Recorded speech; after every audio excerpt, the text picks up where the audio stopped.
Biden के Europe दौरे से विश्व युद्ध की आशंका और बढ़ गई। इस वक्त की बड़ी खबर, नेटो के शांति मिशन पर रूस की सीधी धमकी। पीस कीपिंग फोर्स यूक्रेन पहुंची तो लड़ाई तय, रशिया ने कहा है।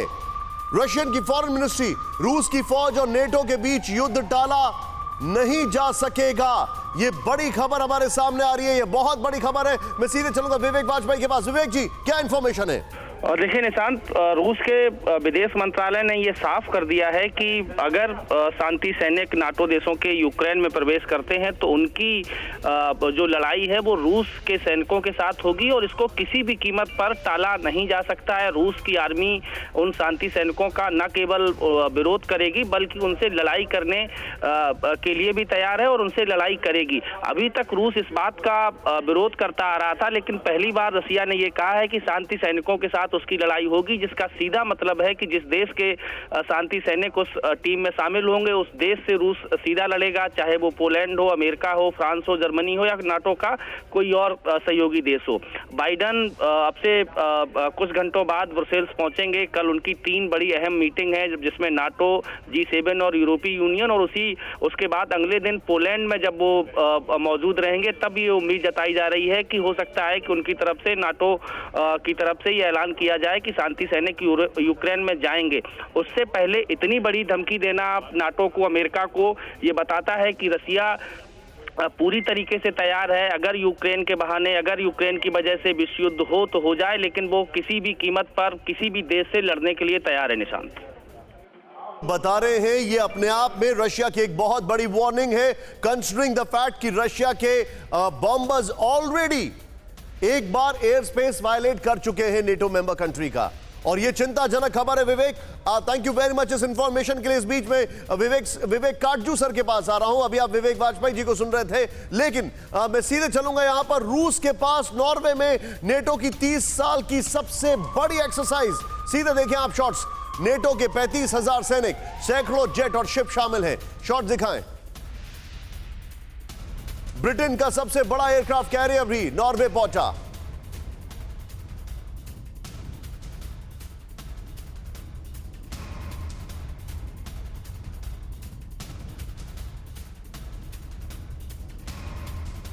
इसका एम्बियंस अब करें। नॉर्वे ने रूस को दी उसके बॉर्डर पर वॉर ड्रिल की जानकारी। 26 नेटो देशों के हजारों सैनिक कर रहे हैं बड़े युद्ध की तैयारी। फुल फ्रेम पे जरा शॉट्स दिखाएं। ये नेटो मेंबर कंट्रीज की वॉर ड्रिल हो रही है। मैं आपको बताना चाहूंगा, फुल फ्रेम पे शॉट्स दिखाएं प्लीज। ये मैं आपको बताना चाहूंगा, ये वॉर ड्रिल पहले से ही प्लान थी, लेकिन अभी के हालात में इसके डायमेंशंस और इसकी इंपॉर्टेंस बदल चुकी है, इसकी महत्ता बदल चुकी है। ये वॉर ड्रिल आपके सामने चल रही है, देखें किस तरीके के हालात है वहां पर। इस बीच आपको बताना चाहूंगा, ये देखिए शॉट्स देखें आप जरा, ये नेटो के वॉर एक्सरसाइज चल रही है। ये देखिए आप, बगल में चाहूंगा इसके प्लीज जरा ब्रेकिंग भी चलाएं एक बार। ये बड़ी खबर हम आपके सामने दिखा रहे हैं। ये नेटो की वॉर ड्रिल, इसके डायनामिक्स पूरी तरह चेंज हो चुके हैं। आइए जरा बिग बॉल पर सीधे प्ले ऑन करें और उसके बाद मैं विवेक काटजू सर के पास आऊंगा। रूस के पास नेटो का सबसे बड़ा, अगर बात की जाए, सबसे बड़ा शक्ति प्रदर्शन है। नेटो ने रूस के पास नॉर्वे में पिछले 30 सालों की सबसे बड़ी वॉर एक्सरसाइज शुरू कर दी है। नेक्स्ट चेंज करें इसको। यहां पर नेटो ने 35,000 सैनिक, 50 जहाज और 200 एयरक्राफ्ट रूस के पास नॉर्वे भेजे। नेक्स्ट चेंज करें। वॉर ड्रिल में British royal navy aircraft carrier HMS Prince भी शामिल है। नेक्स्ट चेंज करें। रूस से लगने वाले 200 किलोमीटर के बॉर्डर पर नेटो की वॉर एक्सरसाइज चल रही है।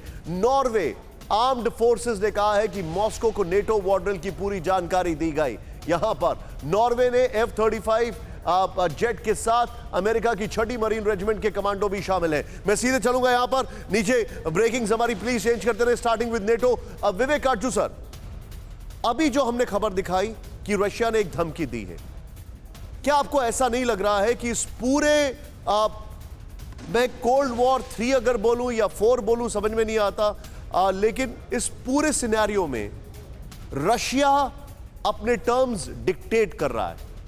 जो उम्मीद अमेरिका से की जाती थी वो नहीं हो रहा है और रशिया अपने टर्म्स को डिक्टेट कर रहा है। And I am sorry sir, because मैं आपको पढ़ता हूं, अक्सर आपके आर्टिकल्स को पढ़ता हूं, तो मैं बहुत थोड़ा सा हिस्ट्री में रिवाइंड करूंगा। खुद बराक ओबामा ने कहा था कि when it came to hunting down Osama bin Laden, Biden उसके फेवर में नहीं थे। तो बाइडेन की एक टेंडेंसी है जो दिखाई दे रही है that he is a very reluctant president. What is your take sir?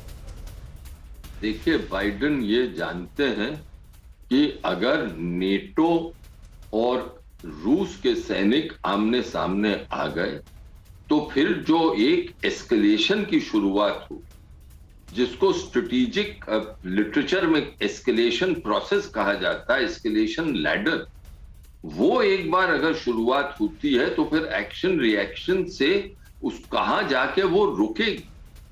मुझे जो इस वक्त जरूरत लगती है सब नेताओं के, बड़े नेताओं, वो ये कि वो ठंडे दिमाग से ये आज की स्थिति सोचें।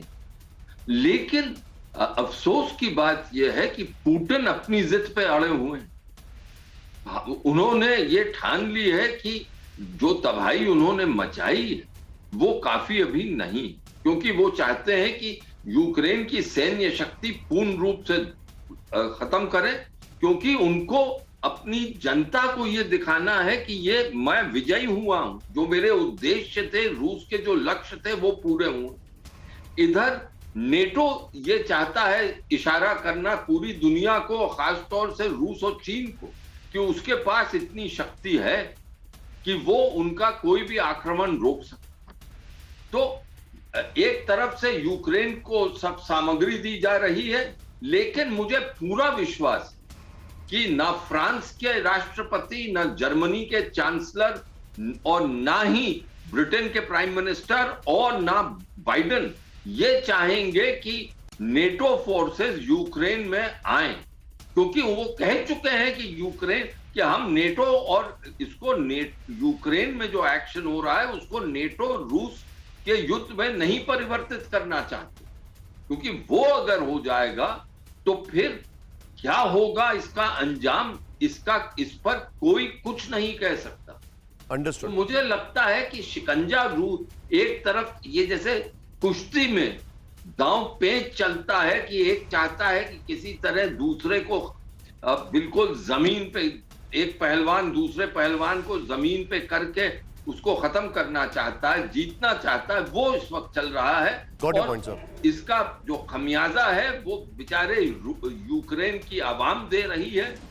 वहां पर भी एक राष्ट्रवाद है, वो भड़क चुका है। जेलेंस्की अब उसको कितना कंट्रोल कर पाते हैं ये नहीं पता। वो अपील कर रहे हैं रूस से कि भाई, अंडरस्टूड। आप जो बता रहे हैं सर, खामियाजा वहां का हो रहा है। You are absolutely right Vivek sir, मैं आपको रोकने के लिए माफी चाहूंगा। परवाह देश की, सोमवार से शुक्रवार रात 10 बजे TV9 भारतवर्ष पर।